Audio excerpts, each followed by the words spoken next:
Hello, welcome to this video mini lesson introduction to critical theory. The roots of critical theory come from the Frankfurt School, which was the Institute for Social Research, which was founded in 1923 in Frankfurt, Germany. Many of the big thinkers in the Frankfurt School, such as Horkheimer, Marcuse, and Adorno, were both Marxists and Jewish, and they were expelled by the Nazis. So, in 1934, they moved to Columbia University, and eventually the evolution of their ideas as they interacted with American culture and society and political systems moved them from Marxism to critical theory. So, while critical theory has its root in the Frankfurt School and Marxism, it is actually qualitatively different than Marxism. So, key words in critical theory are power, ideology, oppression. Critical theory is about examining those things and sort of bringing to light that which is hidden. Critical theory seeks to promote emancipation and liberty and to undermine or problematize constructed or false consciousness. We'll talk about what that means in a minute. And to both bring to light and then disrupt hegemony, which we'll also talk about in just a minute. But these are the key words of critical theory. So some of the elements of critical theory. Critical theory is very much about bringing to light, focusing on domination and subordination, and revealing what is hidden, especially power and oppression.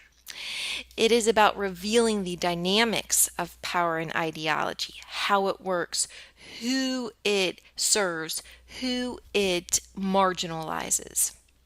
It's also a critique of instrumental technical reason. So this idea that sort of truth is knowable and it's separate from any sort of values, that it is objective and pure.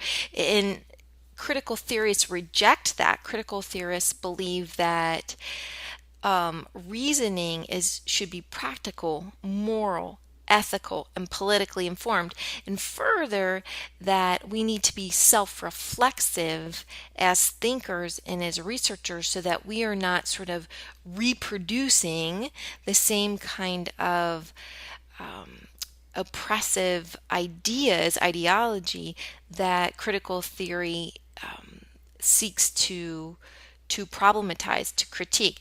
So instead of this sort of instrumental technical reason, critical theory advocates for the idea that all knowledge is necessarily bound up with value, that there's nothing that's purely neutral, that's purely objective, that those are impossibilities, those are fictions or myths created by this ideology of instrumental and technical reason.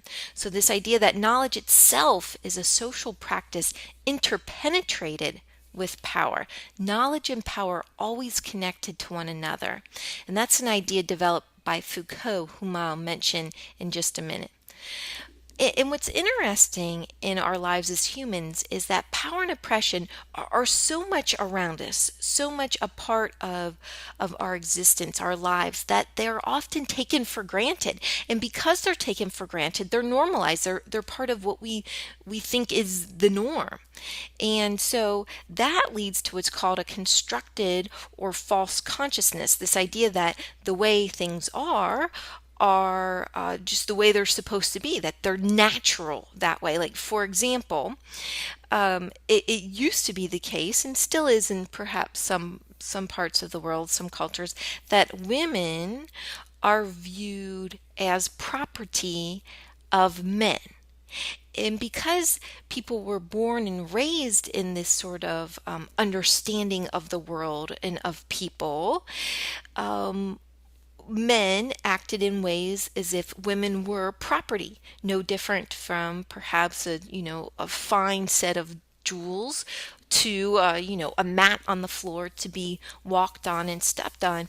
And women sort of went along with that, so to speak, not entirely, but to a large degree, because that was their understanding of the world and of men and women in appropriate roles. So there's this sort of constructed, this false consciousness that this is the way it is, this is the way it's supposed to be, this is what's natural and what's normal. And that leads us to this idea of hegemony. Hegemony is the idea that we are complicitous in our own oppression. So in other words, we participate in and reproduce our own oppression by going along with it and in being unaware of it and not problematizing it. So because of all of this, critical theory is intentionally political, and it intentionally has a moral orientation. And also interwoven in critical theory is a critique of capitalism and consumerism.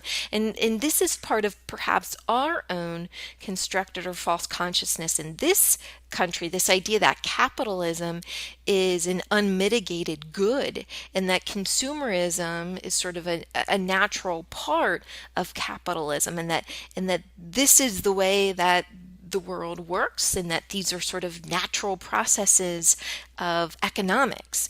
And so in that respect, perhaps we as Americans are often part of this constructed false consciousness of the good, the value, the naturalization of capitalism and consumerism. And critical theory is not just sort of negative, it's not a downer. Critical theory very much wants to not just sort of tear down oppression and uncover power and problematize ideology, but it's actually very positive as well. It's focused on the emancipation and the liberty of people from oppression. So it's more than just critique. Critical theory promotes awareness, encourages political agency, and works for emancipation and liberty. So Kincheloe and McLaren are two really big critical theorists. And what they talk about in this publication that I'm citing here is the evolution of critical theory.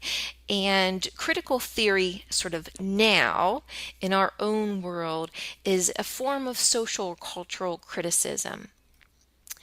And it's about the fact that everything in our lives is fundamentally mediated by power relations. And facts can never be isolated from values. They are always value laden. And that language is central to our understanding not only of the world, but of ourselves. And that certain groups in any society are privileged over others, and others are marginalized. And oppression itself has many faces, and if we focus on just one of those faces at the expense of others, say class oppression versus racism, then we are often overlooking or lighting the interconnections among them. So critical theory now, sort of our modern or postmodern version of critical theory, is about intersectionism, this idea that there is this intersection of these different forms of oppression by race, class, gender, sexual orientation, ability or disability, etc., and that we really need to look at all of these and not just any individual one to really understand the forces of oppression and marginalization. And this goes back to this idea of hegemony again, that oppression is most forcefully reproduced when subordinates accept their social status as natural, necessary, or inevitable. That's the idea of hegemony right there. So these are actually direct quotes. These are the actual words of Kincheloe and McLaren from the Sage Handbook of Qualitative Research, the third edition, which was published in 2005. Critical theory has been evolving over time. So while it has its roots, so to speak, in the Frankfurt School, it's been very much influenced by thinkers such as Michel Foucault, Derrida, Paulo Freire, and all of these people hopefully you'll learn more about as you go through your EDS and those of you who will be doing so, your EDD programs. Also, critical theory has been influenced by ideas, discourses of post-structuralism and postmodernism, as well as feminist discourses, and it's evolved into this idea that democracy is about multiplicity and difference. So, critical theory is a critical discourse. Right? It's a discourse of critique. There is criticality to it. But that's not the only discourse of criticality. So you also have critical race theory. You have a whole bunch of types of feminisms, such as liberal, radical, womanism, post-structural, ecofeminism, etc., etc. And you have post-colonialism. And these aren't the only other types of critical discourses that we can access as thinkers, but these are some of the main ones. So please be aware of that, and I hope you will investigate these further. So, I know that that was probably very overwhelming. I was hitting on some very big topics and some really heady stuff, but give it some time. The more we read, the more we talk, I think that these ideas will seem less foreign or odd, and perhaps we'll start to feel more comfortable and more understandable, more accessible over time, hopefully. But as always, if you have any questions, let me know. Thank you.